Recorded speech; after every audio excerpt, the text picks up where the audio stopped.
Halo sahabat Rumah Belajar, dimanapun Anda berada, semoga tetap semangat ya, terutama dalam melakukan pembelajaran meskipun masih dalam masa pandemi COVID-19 ini. Bersama saya, Marlon, sahabat Rumah Belajar dari Provinsi Sulawesi Utara, tahun 2020.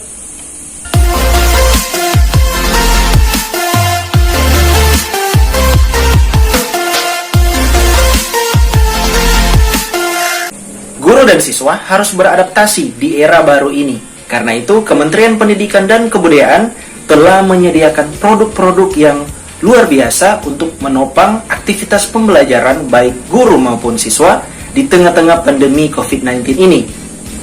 Produk-produk yang telah disediakan oleh Pusat Data dan Informasi Kementerian Pendidikan dan Kebudayaan, yang pertama adalah Suara Edukasi, TV Edukasi, Radio Edukasi, Mobile Edukasi, dan selanjutnya Rumah Belajar. Di sekolah saya, di tempat saya melakukan pembelajaran dengan siswa-siswi saya, adalah daerah atau area blank spot dan hanya beberapa titik saja yang bisa dijangkau oleh jaringan dan internet. Karena itu, di Kabupaten Minahasa Tenggara, pemerintah kabupaten telah membuat sebuah sistem. Nama sistemnya adalah Belajar Anak Bangsawan. Penerapan proses belajar mengajar tatap muka luring atau luar jaringan di 135 desa di Kabupaten Minahasa Tenggara ini, menurut Bupati Minahasa Tenggara James Sumendap, dikarenakan belum adanya petunjuk teknis dari Kementerian Pendidikan. Menurut Sumendap, wilayah pemerintahannya sebagian besar desa yang tidak memiliki jaringan seluler. Selain itu, orang tua siswa juga belum mampu membeli perangkat penunjang belajar online. Sumendap menamakan cara belajar mengajar ini pendidikan bangsawan. Guru mendatangi siswa yang telah dibagi berkelompok masing-masing 5 siswa. Metode ini meniru cara belajar anak-anak raja dan para bangsawan zaman dulu yang mendatangkan guru ke istana. Sistem ini mengharuskan guru melakukan home visit di rumah dari siswa-siswi dan membuat kelompok kecil untuk melakukan pembelajaran tatap muka tapi dengan menjaga protokol kesehatan.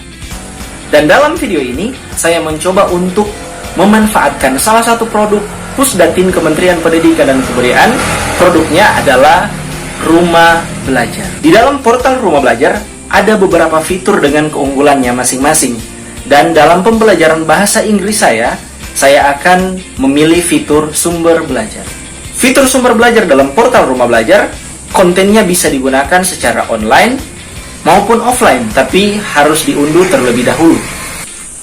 Pada sebuah pertemuan home visit dengan siswa-siswi saya mencoba mengajak siswa saya pergi ke area atau ke titik yang bisa dijangkau oleh jaringan atau internet, dan kami mencoba mengakses sumber belajar dengan mencari topik atau materi tentang pembelajaran bahasa Inggris kami dengan materi instruction and order.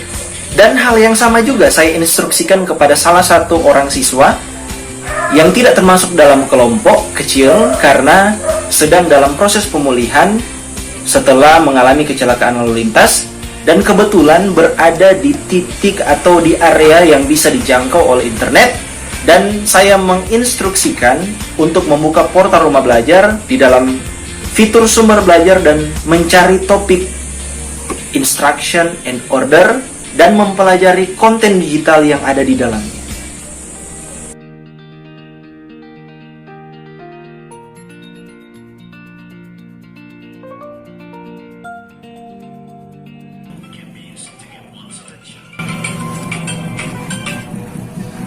Other examples. Excuse me. Excuse me. Listen to me, please. Listen to me, please. Wait a moment, please. Wait a moment, please. Can I have a minute? Dan setelah melihat konten digital tersebut, siswa-siswi saya mencoba mempraktekkan cara mengucapkan dan intonasi yang benar dalam kalimat instruction and order. Dan setelah itu, siswa mencatat materi instruction and order dan mencari kesulitan yang ditemui dalam kalimat tersebut untuk nantinya didiskusikan dengan guru dalam pembelajaran kelompok. Belajar untuk semua, di mana saja, kapan saja, dengan siapa saja. Merdeka belajarnya, rumah belajar portalnya, Maju Indonesia.